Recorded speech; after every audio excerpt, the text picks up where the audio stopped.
धैर्य रखो, वक्त सदा बदलता है, अंधेरी रात के बाद ही सूरज निकलता है।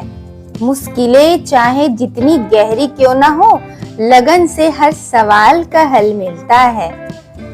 रुकावटें कदम कदम पर आएंगी राहों में, पर हौसलों से ही मंजिल का दर खुलता है।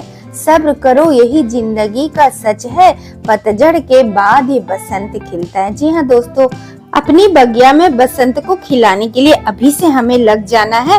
क्या करना है इस वीडियो पे बताऊंगी। किन खूबसूरत खूबसूरत फूलों के बीजों को लगाएंगे, जिससे विंटर गार्डन तो सुंदर बनेगा ही, लेकिन हमारा स्प्रिंग गार्डन भी इसी समय रेडी हो जाएगा। तो चलिए वीडियो देखते हैं और किन किन बीजों को हमें लगाना है उसकी पूरी लिस्ट लेकर आई हूँ। तो वीडियो फुल देखिएगा और चैनल को सब्सक्राइब जरूर कर लीजिएगा आप सभी। हेलो एवरीवन, नमस्ते। कैसे हैं आप सब? आशा करती हूँ बहुत ही अच्छे से होंगे, अपना और अपने गार्डन का खूब ख्याल रख रहे होंगे।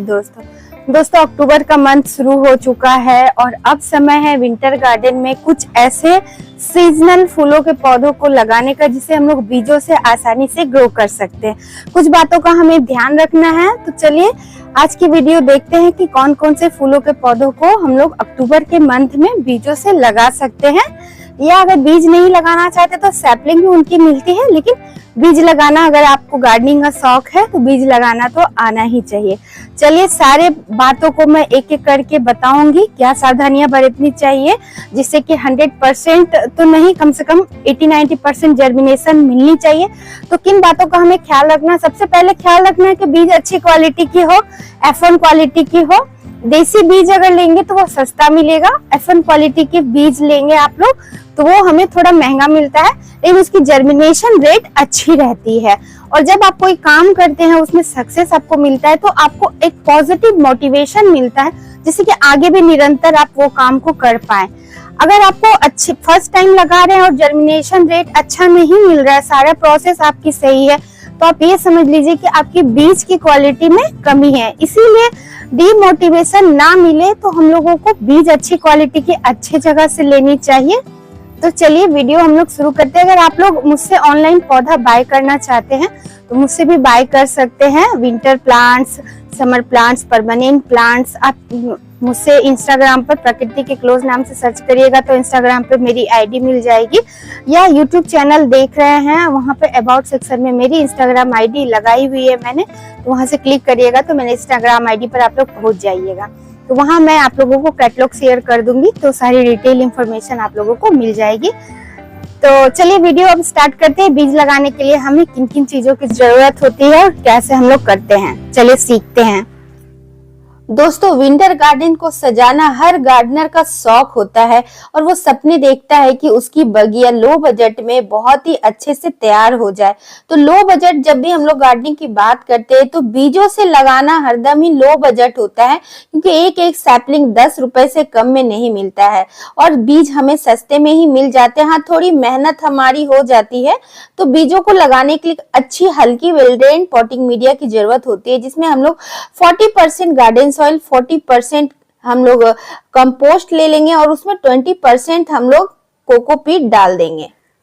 उसके बाद हम लोग इन बीजों को या तो सीडलिंग ट्रे में लगाएंगे या किसी पॉट में लगाएंगे और हल्की वेल पॉटिंग मीडिया में बीज को लगाने के बाद ऊपर से हल्की कोकोपीट की लेयर चढ़ा देंगे।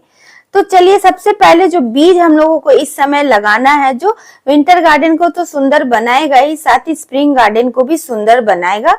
कुछ बीजों को तो मैं लगा कर दिखाऊंगी, साथ ही उनकी नाम भी बताऊंगी कि और भी कितनी कितनी वैरायटी आप लोग लगा सकते हैं। तो इस तरह के बीज जो होते हैं पैकेट में आपको मार्केट में अवेलेबल होगा। 60, 70, 80, 90, 100 बीजों की क्वालिटी के ऊपर उसकी रेट होती है और कितने क्वांटिटी में मिलता है वो भी रहता है। क्वालिटी और क्वांटिटी के हिसाब से रेट होते हैं। तो सबसे पहले जो हम लोग लगाएंगे, मैरीगोल्ड के बिना तो विंटर गार्डन का कल्पना करना भी अधूरा है। तो गेंदे के बीज बहुत ही आसानी से लगा सकते हैं और एक बार जब आपके इसके पौधे जर्मिनेट हो जाए तो कटिंग से भी इसे आप बहुत सारा मल्टीप्लाई कर सकते हैं और नेक्स्ट ईयर के लिए इसके बीज को सेव कर आप लोग बजट गार्डनिंग भी कर सकते हैं। तो बीज अच्छी क्वालिटी की लगाइएगा तो जर्मिनेशन बहुत ही अच्छे से मिलेगा। और मैरीगोल्ड लगाने से, गेंदे के फूल लगाने से बहुत सारा पॉलिनेशन होता है और दूसरे फल और सब्जियों के पौधों में अच्छे से बीज बनते हैं। तो इस तरह के देखिए मैंने मैरीगोल्ड के पैकेट से निकाली इस तरह से।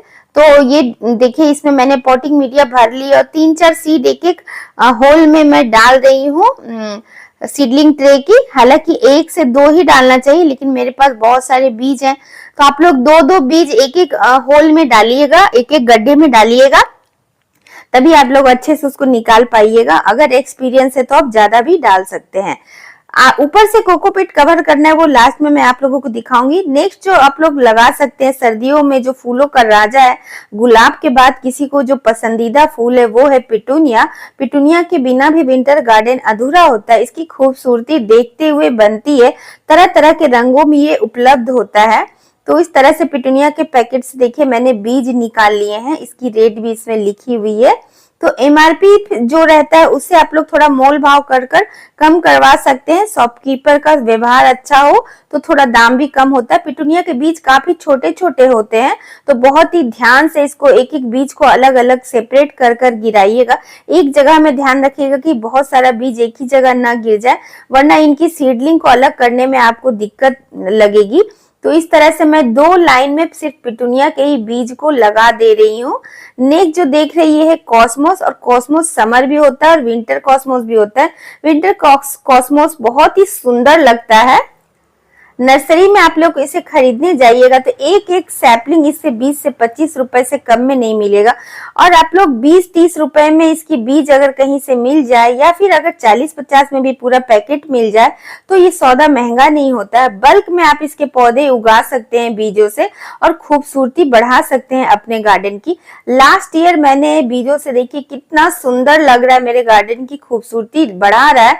तो ये बहुत ही इजी टू ग्रो पौधा होता है और इसमें भर भर के बीज बनते हैं और इसकी बीज को कलेक्ट कर नेक्स्ट ईयर आप लोग बहुत ही फ्री में गार्डनिंग कर सकते हैं। तो इस तरह से इसके बीजों का जर्मिनेशन होने के बाद देखिए इस तरह से इसके पौध होते हैं, जिस तरह से मैरीगोल्ड के होते हैं। सौंफ के आकार की इसकी बीज होती है। देखिए इसमें आपको लगा हुआ दिख रहा होगा पत्ती में, अभी ट्रू लीफ भी इसकी नहीं आई है। तो इस तरह से आप इसको लगाकर और बहुत ही अच्छे से इसकी फ्लावरिंग का आनंद उठा सकते हैं। बीज कम से कम 4 से 5 दिन लग जाते हैं। कोई कोई छोटे बीज होते हैं 3 दिनों में जर्मिनेट हो जाता है, कोई 5 दिनों में, और किसी किसी बीज को जर्मिनेट होने में 10 दिन का भी समय लगता है। नेक्स्ट आप लोग फ्लॉक्स को भी बीजों से ग्रो कर सकते हैं, और ये स्टार फ्लॉक्स है और एक सिंपल वाला फ्लॉक्स भी होता है। तो स्टार फ्लॉक्स ये जो देख रहे हैं ये बहुत ही ज्यादा सुंदर लगता है और ट्रेंडिंग है। ये वाला फ्लॉक्स आजकल इन दिनों काफी ट्रेंडिंग चल रहा है, लोग इसे बहुत टाइट लगाना पसंद कर रहे हैं। सीड शॉप से इसकी सीड लाकर लगा लीजिए। नेक्स्ट आप लोग पेंजी के बीजों को भी लगा सकते हैं। तो पेंजी और फ्लॉक्स के बीजों को लगाने के बाद कवर करना थोड़ा ज्यादा जरूरी होता है, तभी उसमें सक्सेस रेट आपको देखने को मिलेगा। पेंजी में तो इतने डिफरेंट कलर और शेड्स देखने को मिलता है कि आपके गार्डन में सिर्फ पेंजी ही आप उगा लेंगे ना तो पूरा गार्डन आपका विंटर गार्डन कलरफुल हो जाने वाला है। तो पेंजी को लगाना मत भूलिएगा। नेक्स्ट आप लोग देख रहे हैं पॉपी। पॉपी में भी बहुत सारी किस्में आने लगी है, बहुत सारे कलर्स आने लगे हैं। पॉपी के भी बीज काफी ज्यादा छोटे होते हैं।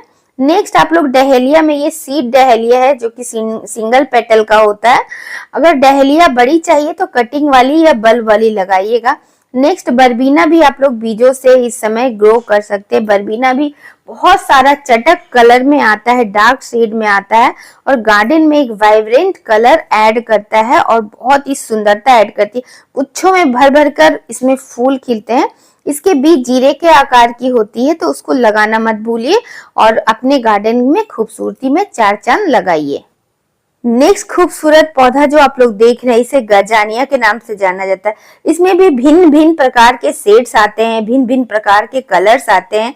बहुत ही ज्यादा हार्डी होता है और ये अफ्रीकन वैरायटी, अफ्रीकन मूल का पौधा होता है जो बहुत ज्यादा कम पानी में चलता है और साल दर साल इसके लिए अगर उचित एनवायरनमेंट इसको मिले, उचित तापमान मिले, तो वहां पर ये परमानेंट पौधा बनकर रह जाता है। नेक्स्ट बीजों से आप लोग सालविया भी लगा सकते हैं। सालविया के बिना तो विंटर गार्डन अधूरा है, क्योंकि सालविया में बहुत सारे कलर्स देखने को मिलते हैं। नेक्स्ट जो देख रहे हैं ये स्वीट एलाइसम है। इसमें भीनी भीनी बहुत ही बढ़िया खुशबू आती है और इसमें pink, white, magenta, light pink, dark purple, light purple colour के बहुत सारे कलर के फूल आते हैं और इसमें भीनी भीनी खुशबू होती है। बीजों से बहुत ही आसानी से लग जाता है। इसके बीज मात्र 3 दिनों में जर्मिनेट हो जाते हैं, तो इसे जरूर लगाइए। और ये बहुत ही सस्ता पौधा होता है, महंगा भी नहीं मिलता है। नेक्स्ट जो देख रहे हैं आप लोग, इसे क्रिसैंथेमम कहते हैं। क्रिसैंथेमम को भी आप लोग लगा सकते हैं बीजों से, और काफी ज्यादा अच्छा पौधा होता है। ये खूबसूरत पौधा होता है, कटिंग से भी लगा सकते हैं और बीजों से भी लगा सकते हैं। नेक्स्ट जो देख रहे हैं, ये बहुत ही खूबसूरत नेस्टेशियम का फूलों का पौधा देख रहे हैं, और one of the most my favourite ये पौधा है। इसे मैं हर साल लगाना नहीं भूलती हूँ। और अभी तो इसमें बहुत सारे हाइब्रिड कलर आ गए हैं। देखिए इस तरह के इसके कलर होते हैं, maroon, red, yellow, light yellow, dark yellow. तो मटर के फलियों के जैसा इसके बीज होता है। तो इस तरह से एक एक खन्ने में मैं 2-2 से 3-3 बीज डाल दे रही हूँ। आप लोग एक एक बीज डालेंगे तो आपको निकालने में सुविधा होगा, क्योंकि नेस्टेशियम को बहुत ज्यादा डिस्टर्ब होना पसंद नहीं होता है। तो जिस पॉट में आपको उगाना है उसी पॉट में डाल दीजिए और ऊपर से कोकोपीट की लेयर चढ़ा दीजिए। नेक्स्ट ये क्राइसैंथेमम कार्नेटम कहा जाता है, और इसके बीज देखिए इस प्रकार के होते हैं।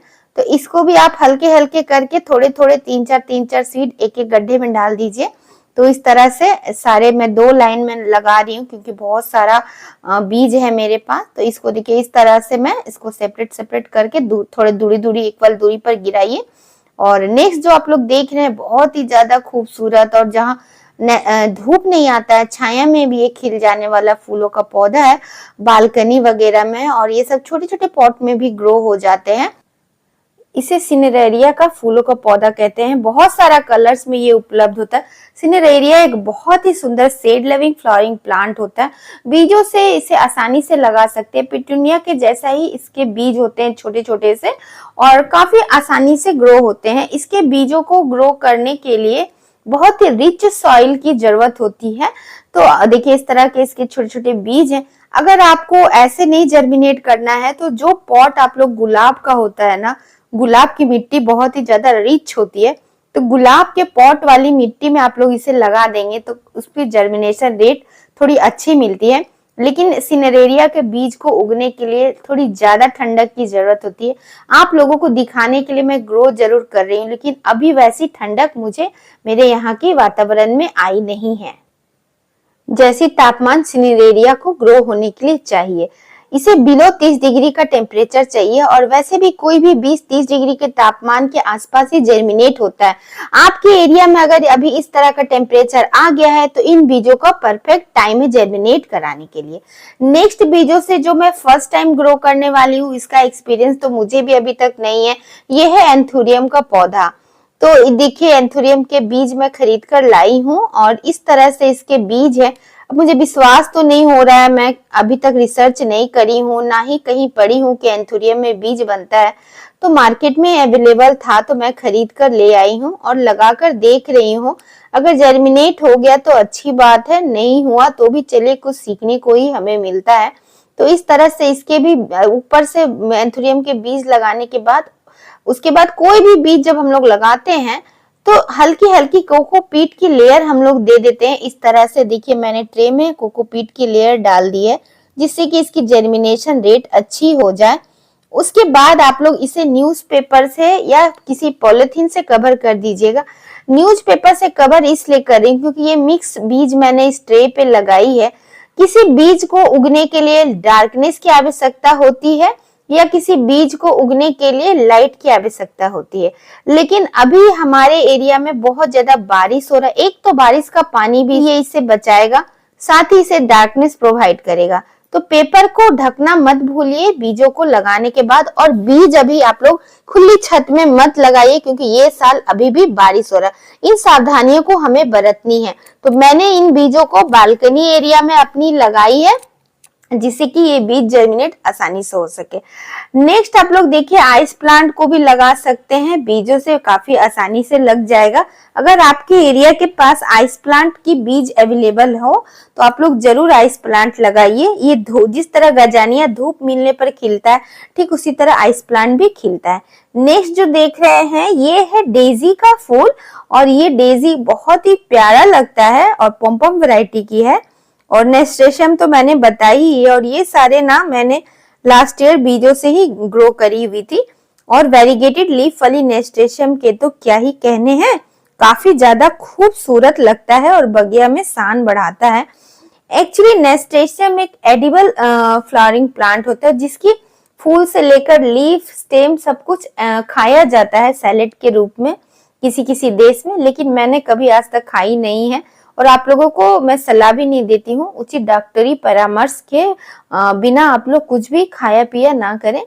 और लेकिन मैं सुनी हूँ कि इसे आयुर्वेद में बहुत ज्यादा उपयोग किया जाता है और सैलेड के रूप में इसकी पत्तियों को भी खाया जाता है। तो इस तरह से नेस्टेशियम भी आप लोग बीजों से लगाना मैंने आप लोगों को बताई है, इसे जरूर लगाइए। नेक्स्ट बीजों से आप लोग एस्टर को जरूर लगाइए, और इसके बीज भी सौंफ के आकार का होता है, बहुत ही आसानी से बीजों से ये ग्रो हो जाता है। तो एस्टर के बीजों को जरूर लगाइए। एस्टर में भी बहुत सारे कलर इन दिनों में आने लगे हैं, और ये बड़ी वाली एस्टर है और एक छोटी छोटी एस्टर की भी वैरायटी आने लगी है। तो जिस तरह से डेजी के फूल होते हैं छोटे छोटे, वैसे ही, पर मुझे छोटे से अच्छे ये बड़े वाले एस्टर लगते हैं।